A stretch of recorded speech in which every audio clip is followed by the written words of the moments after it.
Thanks everybody for coming. I am Jennifer Shahadi, the Women's Program Director at US Chess, and I'm really excited about our second panel dealing with college and chess. And today we have 4 very exciting guests. I'm going to start with WFM Kimberly Liu, who is a Twitch streamer. She is an artist and she's a champion where she got her WFM title. She's going to talk to you a little about that in her presentation. She's also an incoming freshman at Cornell University.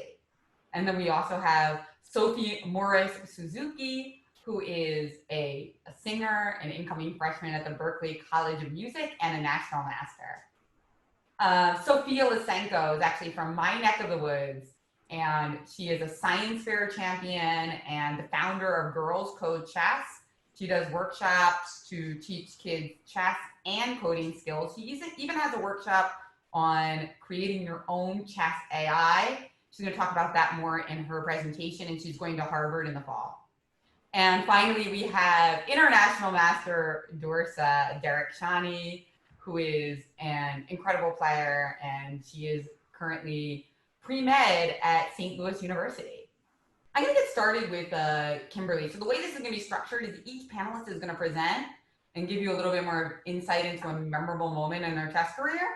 And then we're going to have plenty of time for Q&A. We will have a little time for Q&A during the presentations, especially if it's like really, really pertinent to what they're talking about at that moment, like the position or something. But more general questions you can hold for afterwards. All right. So Kimberly, I already introduced you as an incoming Cornell freshman and a WFM, and today you have an exciting career highlight to share with us. Yeah, so hi everyone.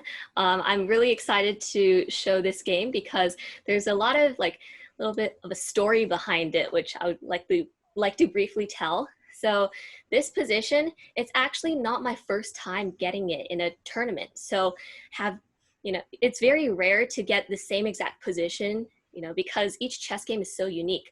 But actually, this is the second time I got it. The first time was at a North American Youth Chess Championships, and I kind of botched it up.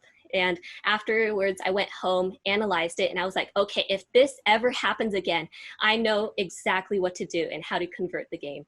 So, of course, this is the second time it happened, and I was like, yes, finally! And it's a big victory because it was at the World Youth Chess Championships in Uruguay in 2017. So I am playing white here, and the opening was a Grand Prix. My opponent is from Peru, and she played the Sicilian. And this is a key position because obviously white is kind of putting pressure on the black king side. But soon, if I allow too many pieces to get traded off, my attack will soon vanish. So key position for white. Would anyone like to suggest moves or ideas on how to keep the pressure here? So I see a lot of suggestions. So there's G4, someone said G5, which I'm assuming they were saying G4. There's also E5. Yeah, so you guys have a pretty good attacking instinct. So G4 is what I planned, but the idea behind it is much more subtle. So this is a very explosive move, really forcing black to kind of lash out with H6. So the thing is, I'm attacking black's knight, but black is also attacking my bishop. So what now? Because if I back away, then my attack might just vanish. So how to continue with this strong attack for white? Oh, I actually messed up this position. Okay, so G4, she actually exchanged here, and now she played H6. Yeah, that's the key moment. Sorry. So if H6, I think I definitely would have liquidated a little bit and just taken, see if she. Yeah, this is not too great because then I either get the pawn here and it's pretty much game over. So she actually traded first, and now H6 is much more threatening because there's a pin here. If I retreat with the knight, then who knows what will happen? The queens will come off and the attack is basically no more. So sorry for the fluke. So now we have to figure out what to do for white, right? Yeah, Okay, yeah, for so white. now white to move. We've got some suggestions from Violet. Violet has a suggestion. Anybody else? F6. Yeah, F6 was her suggestion. Yeah. Yeah. So F6 is the move I played. So just for context, in the first time I got this position, I actually just retreated with the knight, and then queens got traded off, and I had to battle it out in a really tough middle game and end game. So here, I prepared F6. I was like, this is just completely winning, okay? Because this attack is basically unstoppable. She takes my knight, I take the pawn. It's very hard to stop this threat, not to mention her knight is under attack. So essentially the position got liquidated like this. And even though material is equal, whose position do you prefer and why?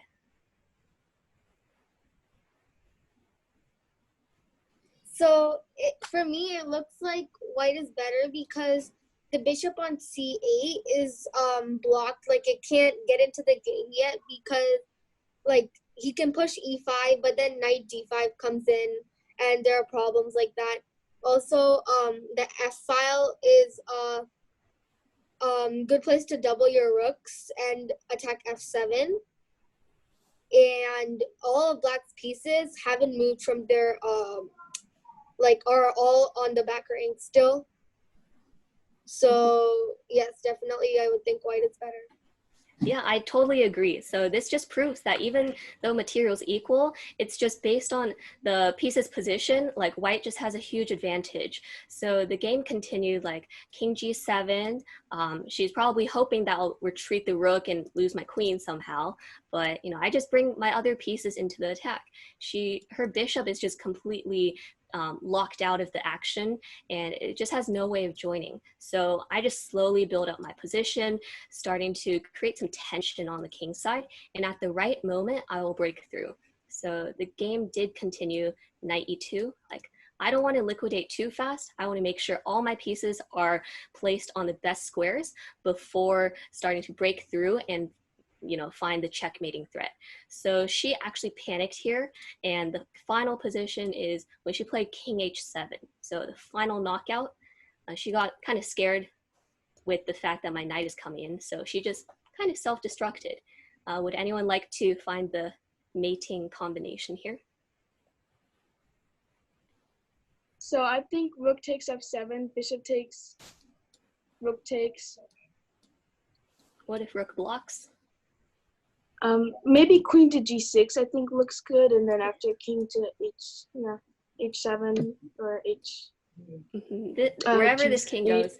Sorry, I'm bad with squares. Okay, king to h8 or g8. You can do queen to g7. Yeah, you saw the majority of it. I'm sure that once you actually saw it on the board, it's easier to see that the rook was pinning the black rook, so the pawn was undefended and my queen is protected. So this is just a nifty little checkmate, and I think that this was actually one of my easiest games because I came fully prepared. So remember to analyze your mistakes from previous games, because you never know when you'll get the same exact position. It's probably 1 in a million chance, but if it does come along, be sure to grab onto it. Yeah, so that's it for this game. That's awesome. Great game, Kimberly. Can you tell us a little bit about why you chose this game as super significant? I just thought the little story and background behind it was just very rare, and it's not every day that you see the same exact position in 2 major tournaments. So the first one was the North American Youth Championships, and then this one was in the same year, but at the World Youth Chess Championships. So I'm sure that if I didn't thoroughly analyze my first game, I wouldn't have been able to secure this victory. So just a lesson, remember to do your homework.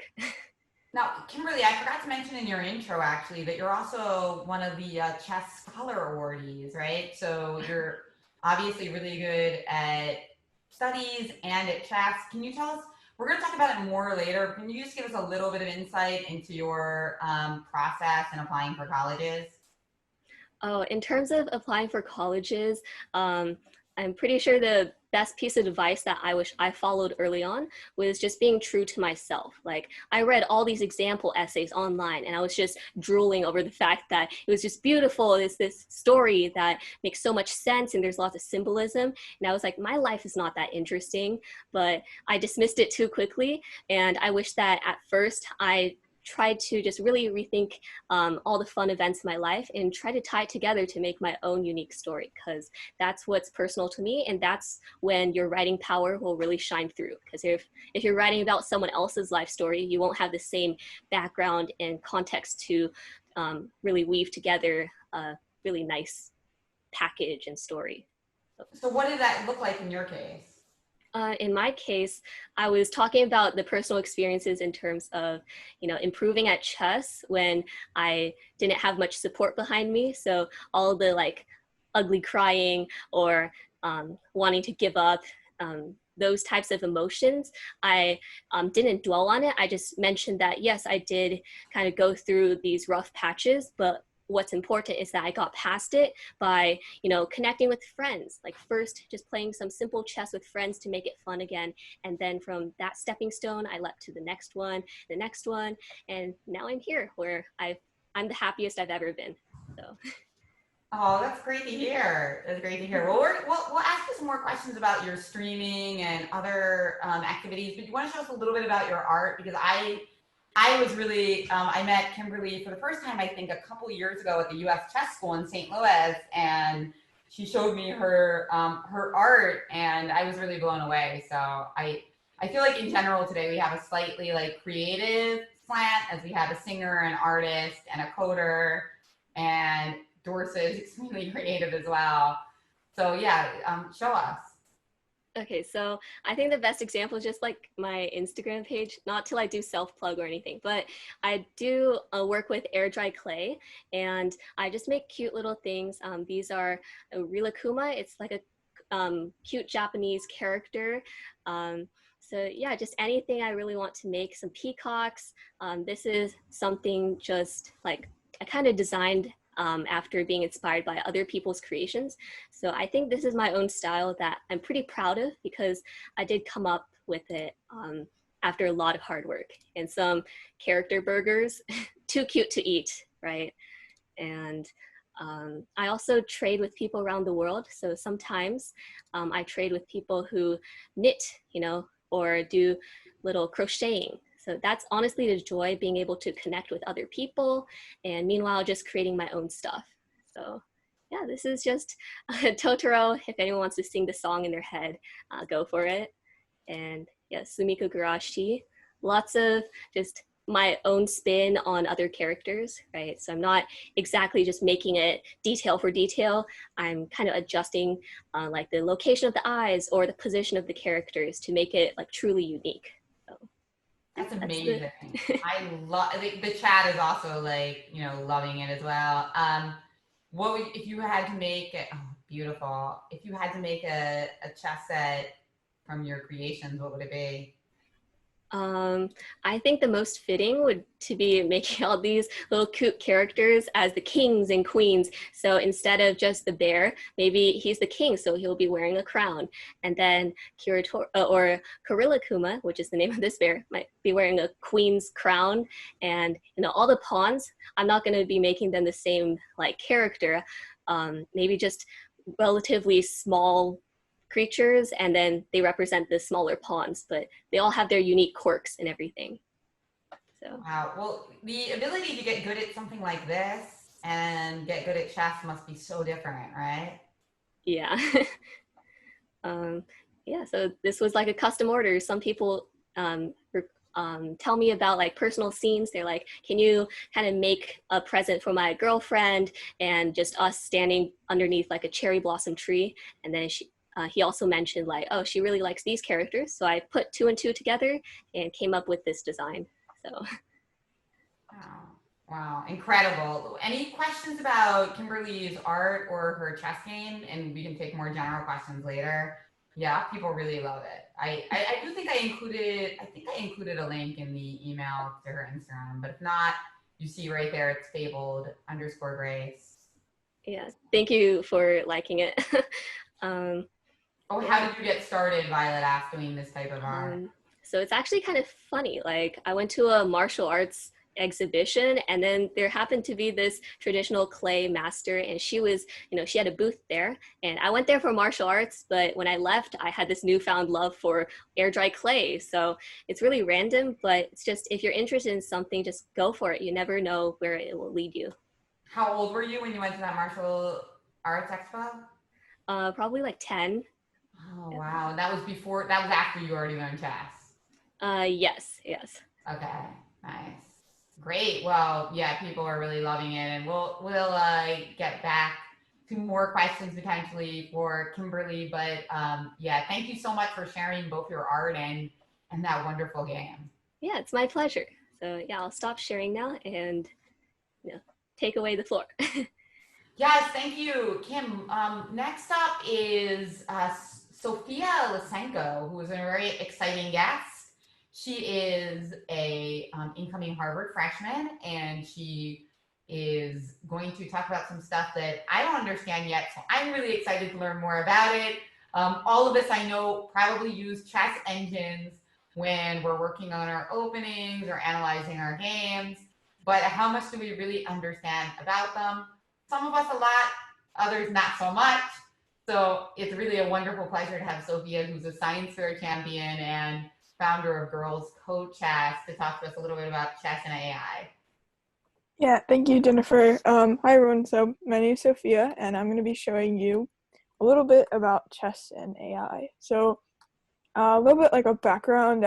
I've been really interested in coding for many years, and I've also really been interested in chess. And it just seemed like very interesting when we would learn like certain algorithms that they would be applied to chess in some cases. So I want to talk about two of these algorithms today. One of them is called the mini-max algorithm. And so I want you guys to, oh, sorry, I sometimes click the wrong button. I want you guys to, if that's all right, if you guys can look at this diagram and maybe think of what's the best move for white here based off of this. And Sophia, while people are thinking, what do you mean by algorithm? Yeah, so an algorithm is, in computer science, basically just a way of kind of organizing information or a way of like solving a problem. So in this case, the problem is like, I want to do well in chess in the game of chess, and how do I do that? So there are several different ways to, for example, find the best move. So here, the mini-max algorithm, and like you can see max and mini is specifically trying to find what's the best move within this position. And Annika Aurora says she thinks that bishop takes bishop is the right move. Yes. Yeah, exactly. So if you look at the two options, and basically you're going to be doing what the computer does here, and that's likely what you actually did to try to figure out the answer. So if you look down like this way, you have minus 80, down this way you have minus 50. So obviously to maximize, I guess, your points, you can think of it as that way, you just want to go down the minus 50 route. And furthermore, if you look down here, you can see that there's also a minus 80 route. So if you even go down this path, in the end, you might actually end up having like kind of a lower point value versus like this is more favorable. So basically what the computer is doing is actually going down this tree and evaluating each of these further positions, and it's determining what do kind of in relative points, how much does this value does this give me. So in this case, we want to go down this route because we have all these minus 50 options. So there's also, I'm just going to show two more demos. So the first is alpha beta pruning. So in this case, alpha beta pruning is a kind of expedited version of minimax. So minimax, we just go through all of these different options. It doesn't matter if we say go down this one and we see that there's a minus 80. Like you probably looked at the minus 80 and said, I don't even have to look at that section. And you're right, because you don't. You only have to evaluate this section. So what alpha beta pruning does is it says, okay, if there's a section where I don't have to look, like I take the first step and I see that it's worse than the other options, I don't even have to look down any of those other routes. And that's important because in computer science, some processes can take a really long time. When we try to make computer science like better or computers better, we're really trying to make them faster and better at the problem that they're solving. So if we like step this one, we'll see like there's I think like 3, 12, and then 8. So it goes down each of these routes, and it actually eliminates these two. So based off of its kind of analysis, so you can just follow the yellow triangle, and then it evaluates the rest, and it comes upon like the best path here. So in this case, it didn't have to go down these branches. Why is it going down the one that says 3 instead of the one that says like 14? Yeah. Yeah. So Okay, I'll let you answer that. Yeah, I think I get it now. yeah. So these values are more like loss as well. So like there is just more loss here, for example, in 14 than in 3. 3 is kind of the better option. I see. And the reason they stopped on the branch in the middle is because it was obvious that it was bad, so they just saved computing power. Yeah. So you Okay. can look at like the alpha values. So here's like 1,000. It does some computation to determine like what the kind of like relative advantages of each of these, but you can also see that like once it got down to 3, like 4 and 6 are worse, so you don't need to kind of evaluate these at all. And so if we want to look at this in a chess form, here's an example. I'm not going to go through all the code, but if you want to figure it out, there will be a workshop that Girls Code Chess does, and we'll be doing something similar to this. So this is just to show you like what a demo looks like. Basically, it's using here the first one, Minimax, and you can play against it. It doesn't do very well, as you can see, so a lot of these require a lot of training, but it's good to see kind of within this demo, like kind of baseline chess AIs, what they probably looked like in the beginning of their development, and probably when they were first being developed, which wasn't very long ago, but still like kind of how they've evolved to today and why they're so powerful. So wait, how long did it take you to make this? Yeah, this is a demo, so I didn't make this this code specifically. Yeah, but there's like a lot of kind of implementations of where you can actually build these kind of things like this. So the workshop will be focusing on like how do we start from the basics of like what an algorithm does, how do we implement that algorithm, and then how do we put it into a chess game. So this is just an example of how somebody did it. Like there's not a lot of code in terms of like functional chess game. Yeah, that's amazing. Can I ask what did you get into first, chess or coding? I think they're both relatively in the same time. I started with chess like with Scratch and making animations. So that's a drag and drop coding software. And then I started playing chess around the same time, just like for fun. But I think competitively, I definitely started competitive chess after like learning kind of computer science and coding.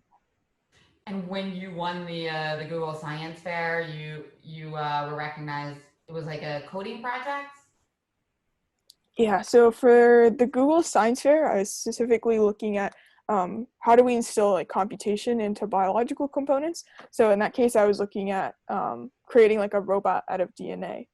So that's I think that's kind of a lot of the things that I'm interested in, and also kind of it's like CS in chess. In that case, like CS in biology. So like the different ways that we can instill like kind of computational intelligence or like these interesting algorithms and like ways to solve problems within different fields and in different methods.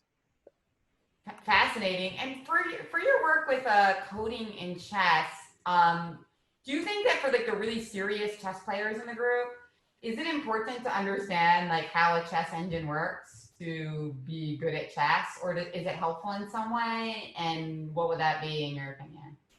Yeah, I think whenever we analyze a game with like Stockfish or any other engine, we kind of use the output of its usefulness.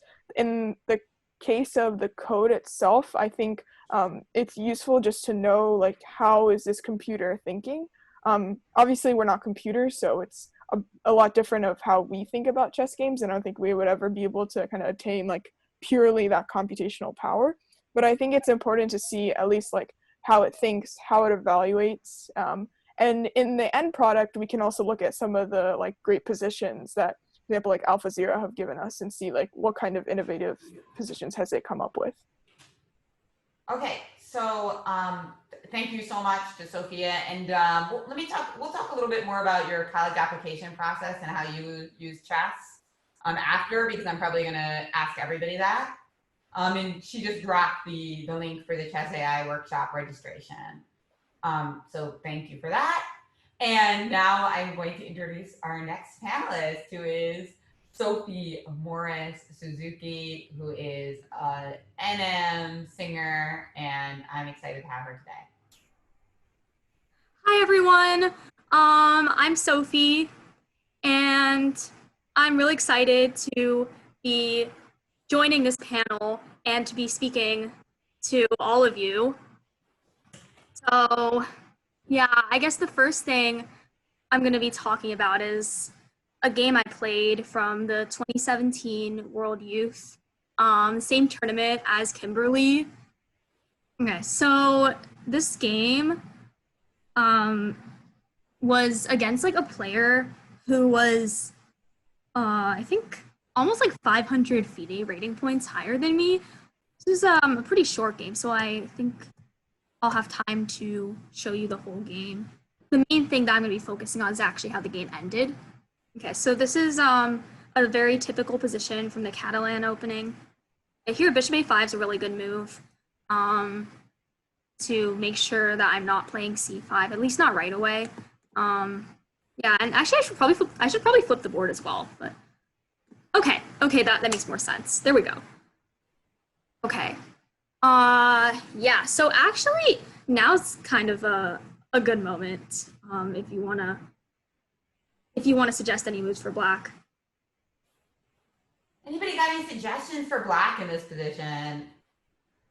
We've got one suggestion from Chloe for knight c4 and for Emily.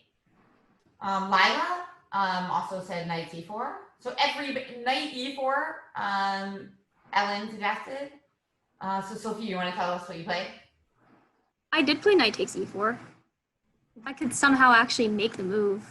I mean, I can, I just, okay. Oh yeah, you can just switch back to the notation, sure. Okay, there we go. That's working. Oh boy, so I'm playing black here, and I had plenty of time, and actually, yeah, so did my opponent. So that was not really much of a factor, and I agreed to a draw. Maybe I'll just ask, like, what do you think I should do here instead? Because actually there are probably a few good moves. There's one that's like clearly best, or one kind of sequence of moves that's clearly best. All right, so what to do here for black? They were 500 points higher than Sophie. What were you 2,000 at the time? I was like 1,700 FIDE, and my opponent was like 2,200 FIDE. Okay, but you were probably underrated FIDE already, right? Yeah. Yeah, A definitely. lot of players are a little underrated FIDE. Mm-hmm. But still, okay, a lot of the comments here, I feel like, are exactly what Sophia is trying to teach us about today. So, one thing I think a lot of coaches also agree with you is that when you got a good position against a higher rated player, you got to try to win. So any ideas for great moves here for Sophie? Knight d5 is being suggested, or knight c4. Knight d5, knight c4, that's what I'm getting. Anything else? Sophie, tell us what is the correct continuation here? So actually the correct continuation is queen d5 is the first move. So yeah, king g1 is bad because of queen takes d4, and that's also attacking the rook. King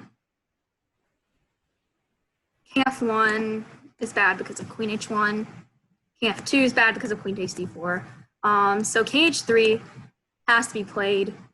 And now I believe it's actually queen f3 that is the right move here. Nice, yeah. Yeah, the point is you can't kick the queen out really, unless you like play something like knight e1, after which there's queen f1, knight g2, queen f5.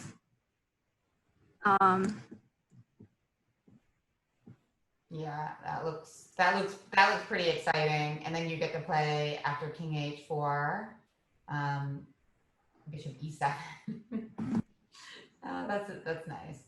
Okay, so you wanted, I guess, Sophie, why did you show this game? You kind of wanted to explain a little bit about the pressure and the difficulty of playing against a higher rated player, right? Yeah, this was like a really weird instance for me, actually. Earlier I was saying, that both of us had a lot of time, so that wasn't really a factor. But yeah, I only thought for 2 minutes before like going for a draw, or accepting a draw rather. And I think that's just because I completely misevaluated the position, and probably I think as much as I'd like hate to admit it, playing against a much higher rated player was probably at least one of the factors that like subconsciously affected my decision to take the draw. Yeah, has that happened to anybody else in the chat where you had a really good position against a higher rated player and you acquiesced to a draw? If it has, let us know. Yes, Anika, Isabella, Tara, Sandy, Rihanna, Gwari, everybody. Yes, yes, yes. Ananya, okay, Rowan. And you've been told since then not to do it, right? Like Sophie and I aren't the first people to tell you that, I'm sure. You wanted to share with us a little bit of your creative talent as well, as you have a song about chess, and you are going to the Berklee College of Music, so it's very appropriate. Okay, yeah. So this is not an original song. This is sort of based on another song. But I changed the lyrics, so it's about chess. So the original song was actually called Teenage Mind by Tate McRae. Tate McRae is one of my favorite musicians. She's amazing. You should definitely check her out.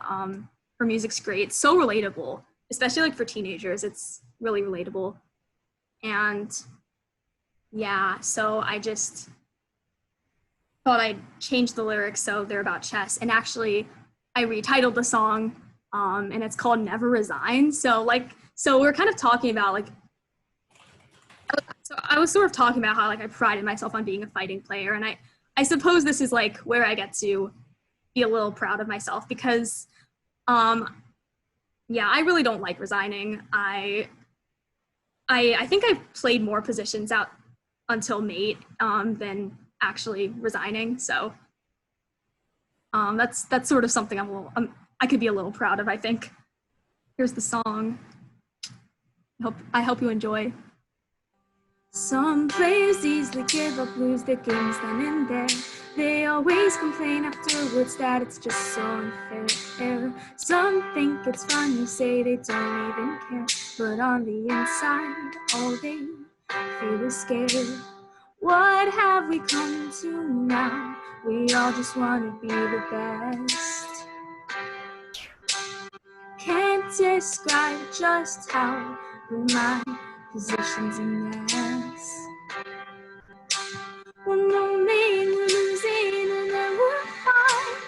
Earlier my position was -9. One moment we're losing and then we're fine. That just goes to show why you should never resign.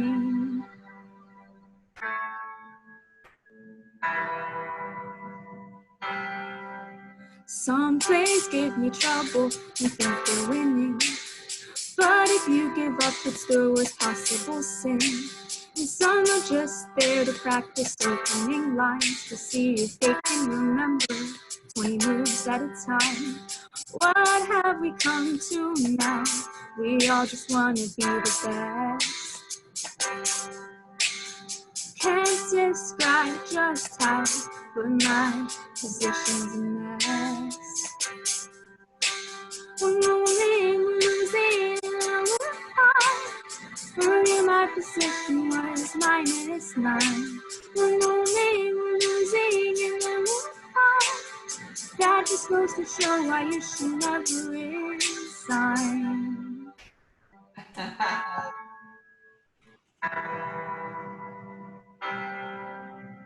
What have we come to now?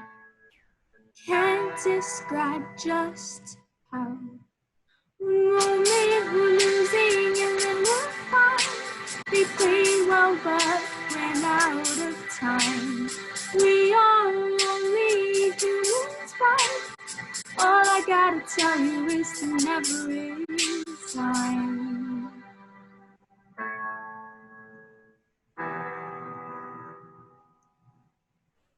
That was wonderful. Wow. Everybody loved it. Oh my God. They want it to be on Spotify. Is there a recording of it somewhere, Sophie? Yeah, not yet, but I definitely plan on probably, recording it, and, it'll probably be out soon. Amazing. Love it. Yeah, and then we'll have to send it. We'll send it to the group once it's out on YouTube or Spotify or wherever. Thank you so much. Or YouTube, Violet, maybe. I'll send it once Sophie lets me know that it's up.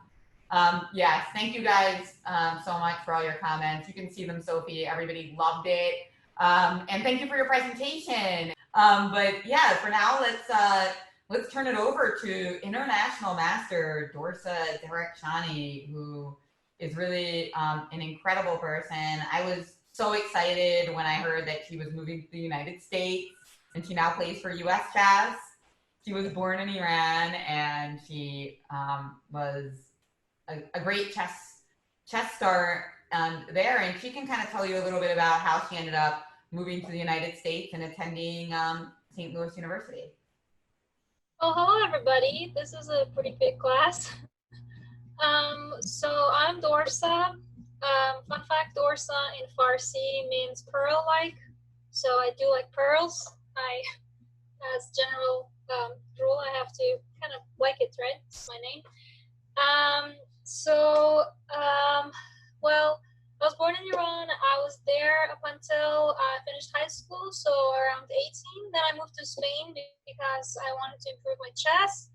And when I was in Spain and I got my titles, my one grandmaster and IM title officially, then I got some different scholarships offers from some universities in the US, but I wasn't sure if I wanted to stay in Europe and just continue playing chess, or if I wanted to move to US and become a full-time student. So yeah, I kind of had that decision to make, and it wasn't the easy decision, but some circumstances kind of pushed me more towards becoming a full-time student, which is where I am now. I'm a senior in college. Can't believe that's already happening. But I'm on this stage of my life that I kind of know what I want to do, but the same way kids got to do SAT to get into college, I have to do MCAT to get into med school, and this is the semester that I'm doing that, and I'm pretty terrified, to be completely honest. I saw some YouTube videos and I talked to some of the friends who did the MCAT to get into med schools, and it's like a full-time job. It's like they told me they're studying 8 hours a day for 4 months, and so that's something that I'm dealing with right now, and the challenge is never gonna end, so might as well embrace it. Chess-wise, for chess, I chose a game that was kind of defined my chess career to some extent, because so long story short, when I was back in Iran, I played for a national team. So I played for Asian tournaments like Asian Youth, Asian Junior tournaments like that, and I won Asian Youth Championship 3 times. Once I got silver, and the third time that I got a medal, so the first time I got silver, then I got gold, and then the next year, which the game I'm going to show you was in 2013, which makes me feel really old. But anyways, the game I chose to show you is the last round of the 2013 Asian Youth Championship, and that's something that was a big deal for me, because when I won that game, after the tournament, I got gold, and then after the tournament, I realized, I also got one honorary WIM norm, which I didn't know I was fighting for at all, because apparently when you win like the Continental Championship under 16, you get a norm. When you win it under 20, you get the title. It's something like that. And so I kind of got the norm, and then I was like, maybe I should fight to get this, because back then I was more focused on my academics compared to chess, So like I already had my, I already was 2 times Asian medalist. And by the 3rd time, I was like, oh, all right, maybe chess can be something more than just fun, which was kind of a defining moment for me. So that's why I wanted to show this game. And I'm seeing the chat, and thank you guys. It's very warm and it's very nice words. Thank you. Let me start sharing my screen now that you guys know some background about the game I want to show you. So this wasn't like the game by itself was a beautiful game, but like if I think of one of my greatest games, this is not the game that comes in mind. It was a good game, but just because I was already higher rated than the opponent, I wouldn't consider this like a huge success. But because it was the last round of the tournament, I really liked it, and I kind of really played it nicely. All right, so we got the Sicilian on the board, and I don't know why, but back in 2013, I had so many people play this Queen B6 against me. Like, I haven't had anybody play this against me, even in online games in years. So I don't know what's the deal with that. But anyways, finally, we got this position. So the kind of the important thing that I was trying to do in this game was to keep an open mind on which side I want to castle, short side or long side. And up until pretty much this point, I was not sure. I still knew that I'm going to play bishop e3, and I was still evaluating, should I do short side, long side? And so my question to you guys, which side do you want to castle? So I mean, it doesn't really matter which side you castle, you're going to do this g4, right? Even if you do short side, you're still going to play g4. So that was something that I was trying to determine, like if I do long castle, if you played long castle, because the pawn is on a3, black would still get some game.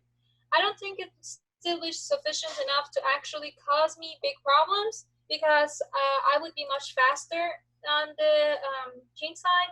But one thing that I've learned throughout my chess career is I do not like to give my opponent chances to sleep away or make some annoying moves. What do you guys think we should do now? And make sure that you don't just say, let's take the bishop back. Of course, taking the bishop back is good enough, still keys up. But one of the things that one game cost me dearly, cost me one of my early WGM norms, was taking back so fast and not doing intermediate thinking. So what do you guys think? Anything intermediate here? Any fun? Rook takes f7, a lot of people are suggesting. Yep. Yeah, rook takes f7 is definitely very good, because, well, if you move the king back, I'm just going to play queen e6, and that's already game over. Bishop e7, I'll take it. So you got to take it. Now queen e6. Now, how do you guys want to win this? Knight g5 is what Lila says. Knight g5, you want to play queen f7 checkmate. Definitely interesting. But what if knight goes to f6 and the queen is defending the f7 square? So careful with these, because now the queen is defending, the knight's defending g8 check. So another way that I would always recommend is always just take a glance at checks. Yep, Zoe Tang says queen g8, king e7, queen g7, and bishop g6. Yeah, that's the easiest way to win. Good job. So that's why I would always recommend to keep an eye out for checks. So queen g8, it's the easiest way to win this. Beautiful mate with bishop. And I always tell in my streams or lectures to always look out for checks. Without checks, you can't mate. You need check to win. You need check to get mate. So make sure you always think about your checks. If not, then takes. Then after that, moves with threats. So yeah, this was a game that I wanted to show just because it was one of those defining moments in my chess career. So yeah. That's the game I had for you. Thank you so much, Dorsa. That was amazing. It's great to have you. And I told people that you're going to be at our big class on the 27th of August, so you'll have more chance to get to know Dorsa. And she's obviously a frequent lecturer at the St. Louis Chess Club as well. If actually Ananya just posted a link to your lesson that you're going to be starting soon. So let's open it up for questions for the whole panel, as we do have a few more minutes. Let me wait. Marissa. Hi. So, how old were all of you when you started chess, and what are your current ratings? I can go first. So I started chess when I was 6. Well, technically, my parents started teaching me just the moves when I was just like 2, and I just had the motor skills to hold a piece and move it, because my parents like to play together, and they have like this really tiny magnetic chessboard that I have no idea what happened to it. But yeah, so we used to play on that a little bit. Just like I just knew the moves. I couldn't hold the full game. But when I was around 6 years old, my parents thought, oh, well, chess is interesting. At least it doesn't limit you gender-wise, because in Iran there were a lot of things that I couldn't do. I was doing ballet, but I couldn't really compete because, well, female ballet. Oh my god! So it was something like swimming. I couldn't really compete. So chess was competitive. It didn't have as much as limits, so my parents thought it would be a good fit, and it felt quite nice to sit down and beat big guys and see their expressions. So I got into chess when I was around 6. My current rating, I still have to get used to USCF. I want to say somewhere around 2300, because it keeps fluctuating, and it's not my best, but full-time students. Yeah. By the way, when you mentioned that you couldn't do other sports like swimming or ballet in Iran, are you saying that just a lot of sports would be more difficult wearing hijab? Well, like something like swimming, you just can't compete. Like you can't internationally compete. You can't compete nationally, because you can do it for fun. You can do it like in your community, but you can't really do it in like a big scale. So something like exactly swimming, ballet, gymnastics, these are the things that I was interested in, but it wouldn't have a future, and I couldn't really not compete. Like that was a huge problem, because I liked to change venue, I liked to get to know other people, I liked to compete with other people, and I couldn't. So yeah. And Kimberly, do you want to take the question too? When you learned? Yeah, sure. So I started learning when I was like 7 years old. It was just like at an after-school daycare, and I saw someone else, like some teacher coaching a little kindergartner, yeah. And I was just fascinated by the little horsey, right? It's like it jumps. Wow. Okay, so that motivated me to find out about the other pieces. And fun fact, like when I first started playing chess, I was just building fortresses with the pieces. I didn't know how they moved. I just said, here are the tallest pieces, let me surround everything with the pawns. And I didn't put them on like the squares, I just clustered them, and I was like, cool, now here's like the cannonball. And then, anyways, it just got me into chess, and I think that was a great hook for me to actually learn the rules. And I've been playing for like 10 years now. My current rating, or USCF, is 2050. So Nice. Sophie? Yeah, so I started learning, I actually wasn't interested in chess during most of my childhood. And yeah, okay, so hear me out for a sec. When I was like, throughout like elementary school and most of middle school, actually, or not most of middle school, like sort of the beginning of middle school, I thought chess was for nerds. So sort of when I was in like around 6th grade, at some point in 6th grade, a bunch of my friends started playing just for fun, you know, during lunch and everything.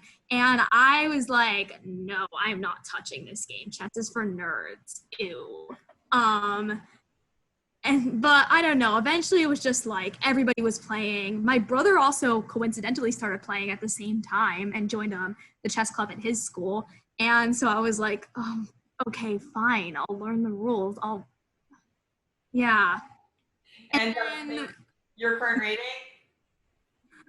Yeah, so my current rating, I've been playing for 5 years, so I actually,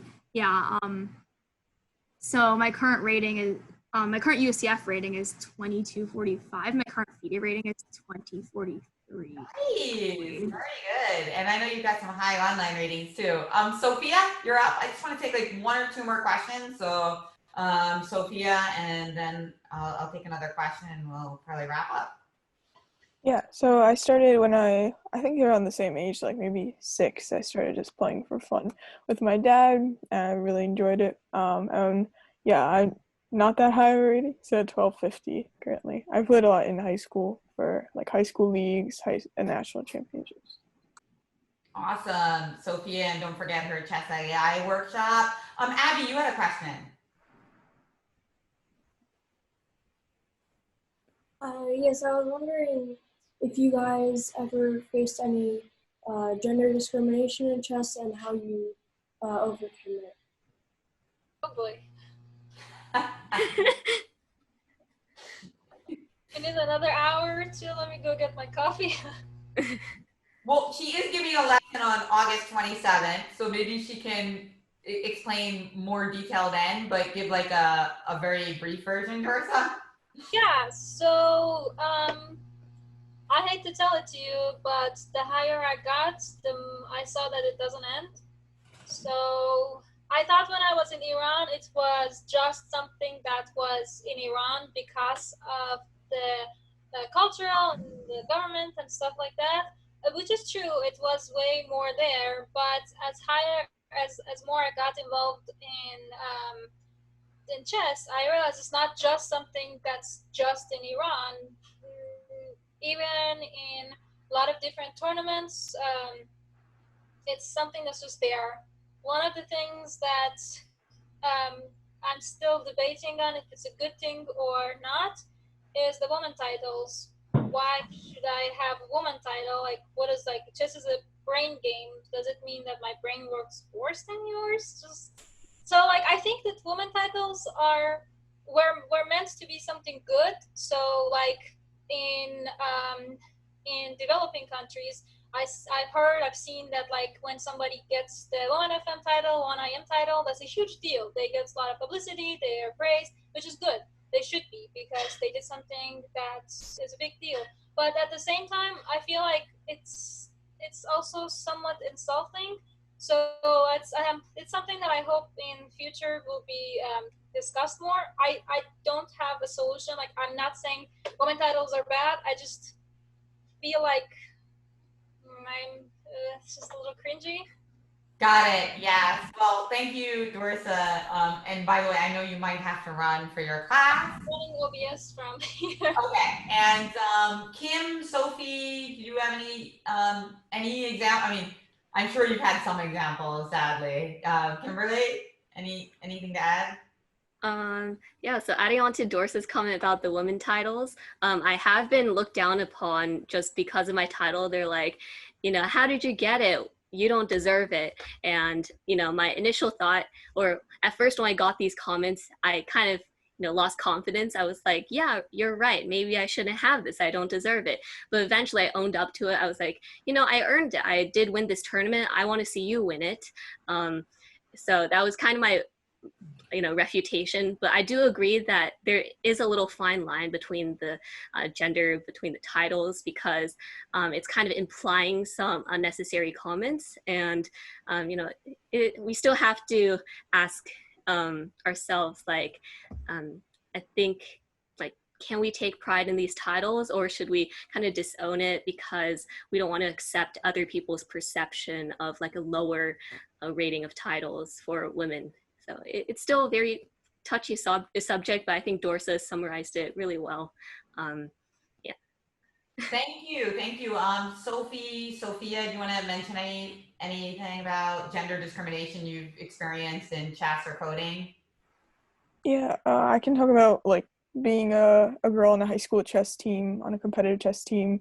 For I think like a year, I was the only one on our team that was a girl, and just going to a lot of our games, I was often the only girl on both sides, and I noticed that I think like early high school, like 10th grade, And so that's why I started teaching chess. So Girls in Chess was like the first kind of organization that I had started at that time, just like started teaching girls, and then I kind of formed that into Girls Code Chess, just because in computer science there's a similar kind of gender gap. But I'd say that in chess at least there's definitely in terms of like say women who play, I think there's a larger gap. I'm not sure what the statistics are, but they're both like kind of great things to like work towards, is like closing these gender gaps. Yeah, and that's why we're here. I did want to take one more question. Sophie, did you want to add something first? Definitely. If there's any time to do so. But yeah. So I think personally, I've definitely I have had the privilege, I should say, to have not really experienced much personal instances of gender discrimination. But I've had a lot of friends and people I know who have, particularly like in the sense of having actually, not to get like, too touchy for like this kind of panel, but, uncomfortable experiences with men.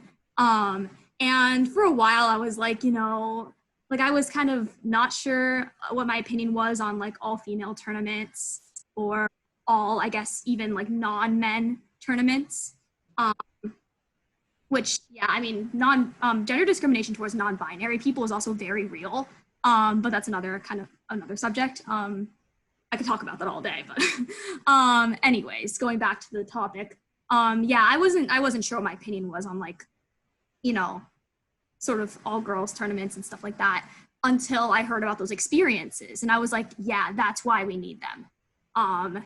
So that female players can have a place to play where they can actually, feel secure and feel safe and feel comfortable. Thank you so much. Thank you so much, Sophie. And yeah, I do want to thank everybody for coming to the panel. I do know that Dorsa has to leave at 7:30 sharp, so I'm going to say big thank you to all of our panelists, Dorsa Derakhshani, Sophie Morris-Suzuki, Kimberly Liu, and to Sofiya Lysenko. You can find them on Girls Code Chess, St. Louis Chess Club channel. Sophie, we're gonna link to your song real soon. And Kim is on Twitch at Kimmy Liu. I just want to thank you all. And Dorsey, do you have any final word? Because you have to go right now. Yes, I wanted to say on a positive note that gender discrimination does exist, but one of the things that our team did last semester was like we talked about it, that okay, you say this, I feel offended, and like there is a new rule in St. Louis University chess team that you cannot say something like you played like a girl or like you did this like a man, like stuff like this, like came out as official rules. So I'm kind of happy about that, just because it was addressed, it was talked, and the best we can do is talk about it and just try to solve it as we go. And yeah, I thought that was a positive thing, so hopefully it will help you guys in your communities.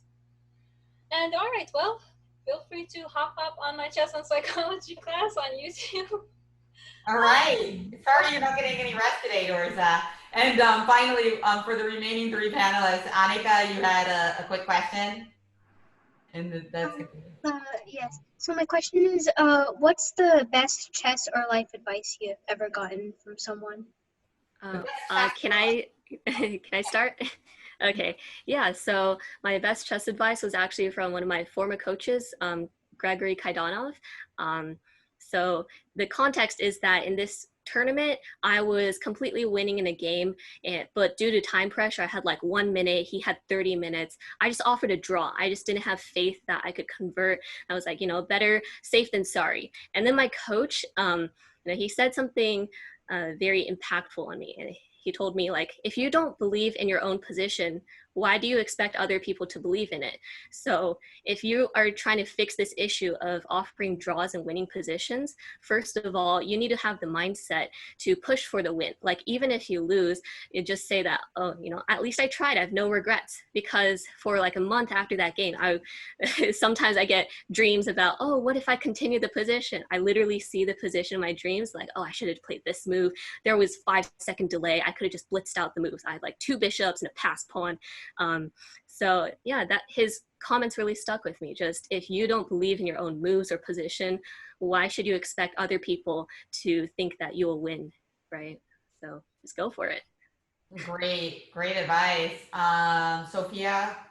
Yeah, I think something that I don't remember who told me this, but I think it's definitely been something that I was always kind of thinking about when I was doing anything. And I think just like that nothing is like impossible. That basically anything that you put, I know this sounds cliche, but there's going to be a lot of things that like that come up and you're going to be like, there's no way I can do it. Or like a project, for example, you're going to be like, there's no way I have the skills to do that, or I could ever do that.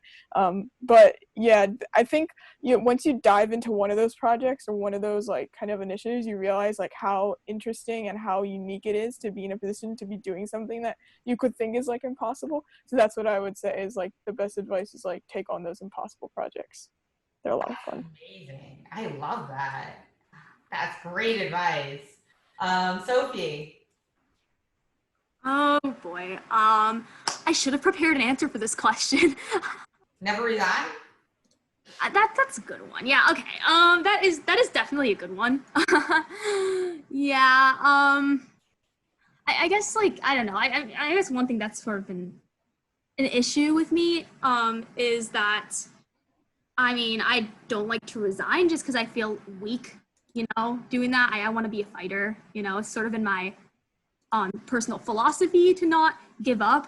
But then at the same time, like I'm also not very good at actually like keeping myself like mentally composed when I'm in a lost position.